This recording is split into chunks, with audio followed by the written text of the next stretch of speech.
എല്ലാവർക്കും എൻ്റെ സ്നേഹവന്ദനം. സ്പിരിച്വൽ മോസസിലേക്ക് ഒരിക്കൽ കൂടെ സ്വാഗതം.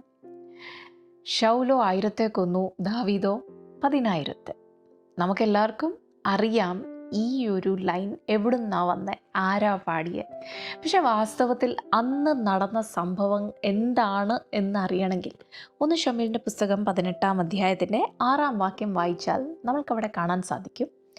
ദാവീദും ശൗലും ഇസ്രായേലിലെ പുരുഷന്മാരെല്ലാം യുദ്ധം കഴിഞ്ഞ് അവർ മടങ്ങി വരിക.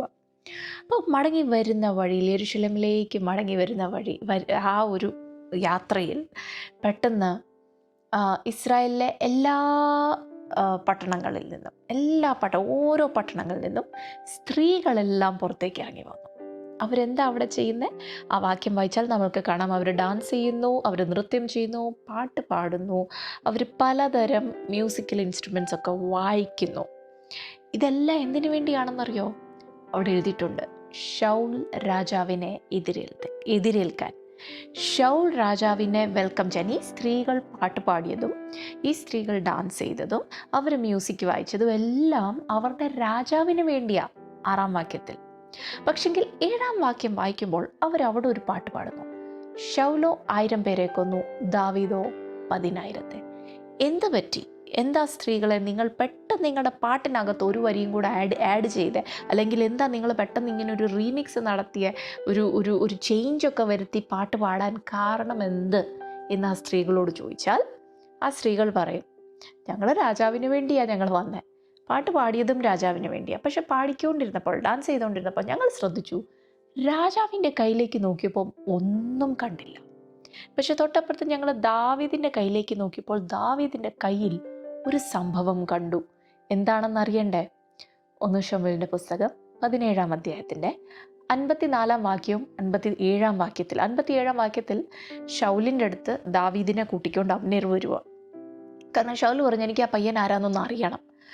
അപ്പോൾ അവിടെ എഴുതിയിട്ടുണ്ട്, രാജാവിൻ്റെ മുന്നേ വന്ന് നിൽക്കുമ്പോഴും കയ്യിലൊരു സാധനവും പിടിച്ചുകൊണ്ടാണ് നിൽക്കുന്നത് ദാവീദ്. എന്താണെന്നറിയോ? അവൻ കൊന്നുകളഞ്ഞ അവൻ വെട്ടിയെടുത്ത ഗോലിയാത്തിൻ്റെ തല. അതവൻ വിട്ടുകൊടുത്തില്ല. ഇത് ശത്രുവിൻ്റെ തല ഞാൻ വെട്ടിയെടുത്തതാണ്, പിടിച്ചുകൊണ്ട് നിൽക്കുക രാജാവിൻ്റെ മുന്നേ വന്ന് നിൽക്കുമ്പോഴും. 54-ാം വാക്യം വായിക്കുമ്പോൾ അവിടെ എഴുതിയിട്ടുണ്ട്, ദാവീദ് ഗോലിയാത്തിൻ്റെ തലയും കയ്യിൽ പിടിച്ചുകൊണ്ട് എവിടം വരെ പോയെന്നറിയോ? യെരുശലേം വരെ. യെരുശലേമിൽ ചെന്നിട്ടാണ് അതൊന്ന് കയ്യിൽ നിന്ന് താഴോട്ട് വെച്ചത്. അപ്പോൾ ഇവിടെ ഇവർ യുദ്ധം കഴിഞ്ഞ് യെരുശലേമിലേക്ക് വരുന്ന വഴിയിൽ സ്ത്രീകൾ നോക്കുമ്പോൾ രാജാവിൻ്റെ കയ്യിലൊന്നുമില്ല. ദാവീദിൻ്റെ കയ്യിലേക്ക് നോക്കിയപ്പോഴോ ശത്രുവിൻ്റെ തല. അപ്പം അതുകൊണ്ടാണ് ഈ സ്ത്രീകൾ അങ്ങനെ ഒരു പാട്ട് പാടാൻ കാരണം. പക്ഷെങ്കിൽ ശൗലിൻ്റെ റിയാക്ഷൻ കണ്ടോ? തൊട്ടടുത്ത വാക്യത്തിൽ 8-ാം വാക്യത്തിൽ അവിടെ പറയാണ്, ശൗല് വളരെയധികം അവന് ദേഷ്യം വന്നു. He was extremely angry. അവനങ്ങ് ക്രോധം വന്നു, ദേഷ്യം വന്നു. അത് കഴിഞ്ഞിട്ട് 9-ാം വാക്യത്തിൽ അന്ന് മുതൽ എന്നാണ് മലയാളം ബൈബിളിൽ പറഞ്ഞിരിക്കുന്നത്, അന്ന് മുതൽ ശൗലിന് ദാവീദിനോട് കണ്ണുകടി തുടങ്ങി. നല്ല രസമായിട്ട് എഴുതിയിരിക്കുന്നത് അല്ലേ? ഇംഗ്ലീഷ് ബൈബിളിൽ പറയുന്നത് ആ നിമിഷം മുതൽ ശൗലിന് ദാവീദിനോട് ജലസി, അസൂയ, കണ്ണുകടി, അസൂയ ആ നിമിഷം മുതൽ തുടങ്ങി. അതുകൊണ്ട് എന്താ സംഭവിച്ചതെന്നറിയോ? തൊട്ടടുത്ത വാക്യത്തിൽ 10-ാം വാക്യത്തിൽ പറയുന്നു, ദൈവം അനുവദിച്ചിട്ട് തന്നെ ഒരു ദുരാത്മാവ് ശൗലിൻ്റെ ഉള്ളിൽ കയറി. ഈ അസൂയ എന്ന് പറയുന്ന തുറന്ന വാതില. ആർക്ക് വേണ്ടി? ദുരാത്മാക്കൾക്ക് അകത്ത് കയറാൻ. ചിലപ്പോൾ ഉന്നത സ്ഥാനത്തൊക്കെ ഇരിക്കുന്നവരാകാം. ശൗല് രാജാവായിരുന്നു, അഭിഷിക്തനുമായിരുന്നു. പക്ഷെങ്കിൽ ഈ അസൂയ എന്ന് പറയുന്ന ഒരു സംഭവം, അത് ഈ ഒരു ദുരാത്മാവിനോട് ഇങ്ങനെ പറയുന്ന പോലെയാണ് കേട്ടോ. ഒരു വാതിൽ തുറന്നിട്ട്, വാ സാറേ ഇതിലേ കയറിക്കോ, ഇതുവഴി അകത്ത് കയറാം എന്ന് പറഞ്ഞിട്ട് അവിടെ ഒരു വെൽക്കം സൈൻ തൂക്കിയിടുന്ന പോലെയാ അസൂയ നമ്മുടെ ജീവിതത്തിൽ വന്നാൽ.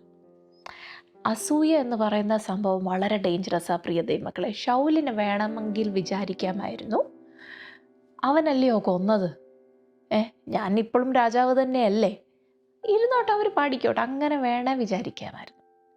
പക്ഷേ ശൗൽ അങ്ങനെ വിചാരിച്ചില്ല. നമ്മൾ പലപ്പോഴും ഈ അസൂയൊക്കെ തോന്നുമ്പോൾ, ഈ മറ്റുള്ളവർക്ക് ദൈവം മറ്റുള്ളവരെ മാനിക്കുമ്പോൾ നമ്മുടെ ഉള്ളിൽ ഈ ഒരു ഇഷ്ടക്കേട് തോന്നാറില്ലേ? അല്ലെങ്കിൽ ഒരു സിമ്പിളായ ഭാഷയിൽ പറയാം, ഇപ്പം എൻ്റെ കൊച്ചിന് കിട്ടാത്ത വേറെ ഒരാളുടെ കൊച്ചിന് കിട്ടുമ്പോൾ അകത്ത് തോന്നുന്ന ആ ഒരു ഇഷ്ടക്കേട്, എനിക്ക് കിട്ടാത്തത് വേറെ ഒരാൾക്ക് കിട്ടുമ്പോൾ അത് തോന്നുന്ന ആ ഒരു ഒരു ഒരു വിഷമം, ഒരു സങ്കടം, അത്രേ ഉള്ളൂ. ഷൗലിനും അത്രേ തോന്നിയുള്ളൂ, ഒരു ചെറിയൊരു വിഷമം. പക്ഷെ അതിന് പറയുന്ന പേരാണ് അസൂയ. അപ്പോൾ നമ്മൾ മനസ്സിലാക്കേണ്ട ഒരു കാര്യം, പലപ്പോഴും നമ്മൾ നമുക്ക് ആത്മമണ്ഡലത്തിൽ നമ്മൾക്ക് കാണത്തില്ലേ, ചിലർക്കൊക്കെ ആത്മമണ്ഡലത്തിൽ ആത്മീയമായിട്ട് ചിലതൊക്കെ അവർ ജയിച്ചിട്ടുണ്ടാവും. അതുകൊണ്ടായിരിക്കും ദൈവം അവരെ മാനിക്കുന്നത്. നമ്മൾ നോക്കുമ്പം ദൈവം അവരെ മാനിച്ചു, എന്നെ മാനിച്ചില്ല, അങ്ങനെ ഒരു ദേഷ്യവും അസൂയയും ഒക്കെ വരും. പക്ഷെ നമ്മൾ ഇത്രയും ചിന്തിച്ചാൽ മതി, ഞാൻ ജയിക്കാത്ത ചില ശത്രുവിനെയൊക്കെ അവർ ജയിച്ചിട്ടുണ്ട്, അല്ല ഞാൻ തോൽപ്പിക്കാത്ത ചില ഏരിയാസിലൊക്കെ അവർ ജയിച്ചിട്ടുണ്ട്. അതുകൊണ്ടായിരിക്കും ദൈവം അവരെ മാനിക്കുന്നതെന്നൊക്കെ അങ്ങ് വിചാരിച്ചാൽ മതി. അത് സാധിക്കാത്തടത്തോളം അത് ഡേഞ്ചറസാണ്. ദാവീദ് വളരെ ബുദ്ധിപൂർവ്വം, ദാവീദിനും അവിടെയും ഒരു സാധ്യത ഉണ്ടായിരുന്നു. ദാവീദിന് വേണേൽ ചിന്തിക്കാൻ, കണ്ടോ, നീ രാജാവായിട്ടും നിനക്ക് ലഭിക്കാത്ത മാന്യത എനിക്ക് ലഭിച്ചു എന്ന് ചിന്തിച്ച് അവൻ്റെ ഉള്ളിൽ ഒരു അഹങ്കാരം വേണേൽ കയറി വരായിരുന്നു. പക്ഷെ അത് വന്നില്ല. കാരണം എന്താണെന്നറിയോ, അതിന് 14-ാം വാക്യത്തിൽ എഴുതിയിട്ടുണ്ട്, ദാവീദ് വളരെ ബുദ്ധിപൂർവമാണ്. He behaved very wisely. അവൻ ചെയ്യുന്ന ഓരോ കാര്യവും വളരെ അലേർട്ടായിരുന്നു. ദാവീദ് വളരെ അലേർട്ടായിരുന്നു. അവൻ ബുദ്ധിപൂർവം, അവന് വിവേകത്തോടെ എന്ന് മലയാളം ബൈബിളിൽ പറഞ്ഞു, അവൻ എല്ലാ വഴികളിലും വിവേകത്തോടെ നടന്നു. അവൻ വിവേകത്തോടെ പെരുമാറി. അവൻ വിചാരിച്ചില്ല, അവൻ അന്നേരം വേണേ അഹങ്കാരമൊക്കെ കയറായിരുന്നു. പക്ഷെ അത് വന്നില്ല. കഴിഞ്ഞിടെ ഒരു ദേവദാസൻ പ്രസംഗിക്കുന്ന ഞാൻ കേട്ടു. അദ്ദേഹം പറഞ്ഞ എങ്ങനെയാണ്, സക്സസ്, വിജയം ലഭിക്കുമ്പോൾ അത് തലേ കയറാതെ സൂക്ഷിക്കണം. അതുപോലെ തന്നെ പരാജയം ലഭിക്കുമ്പോഴോ ദുഃഖം വരുമ്പോഴോ അത് ഹൃദയത്തിൽ കയറാതെയും സൂക്ഷിക്കണം. ഷൗൽ അത് ഹൃദയത്തിൽ കയറാൻ അനുവദിച്ചു, പക്ഷെ ദാവീദ് അവൻ്റെ വിജയം തലേ കയറാൻ അനുവദിച്ചില്ല. അതാണ് വിവേകം. പ്രിയ ദൈവമക്കളെ, വിവേകത്തോടുകൂടി ജീവിക്കുവാൻ ദൈവം നമ്മളെ ഓരോരുത്തരെയും സഹായിക്കട്ടെ. കാരണം എന്തെന്നറിയോ, മറ്റുള്ളവർ നമ്മളെക്കുറിച്ച് എന്തെങ്കിലും പറഞ്ഞാൽ അത് കേട്ട് അവരോട് ദേഷ്യവും അസൂയവും ഒക്കെ തോന്നിയാൽ അത് ശത്രുവിനെ നമ്മളെ അറ്റാക്ക് ചെയ്യാൻ, ശത്രുവിനുള്ളിൽ കയറാൻ ഒരു തുറന്ന വാതിലാണ്. ആ വാതിൽ ആരും തുറക്കാതെ ഇരിക്കട്ടെ. അതേസമയം വിവേകത്തോടു കൂടി ജീവിക്കുവാൻ ദൈവം നമ്മളെല്ലാവരെയും ബലപ്പെടുത്തട്ടെ. God bless you.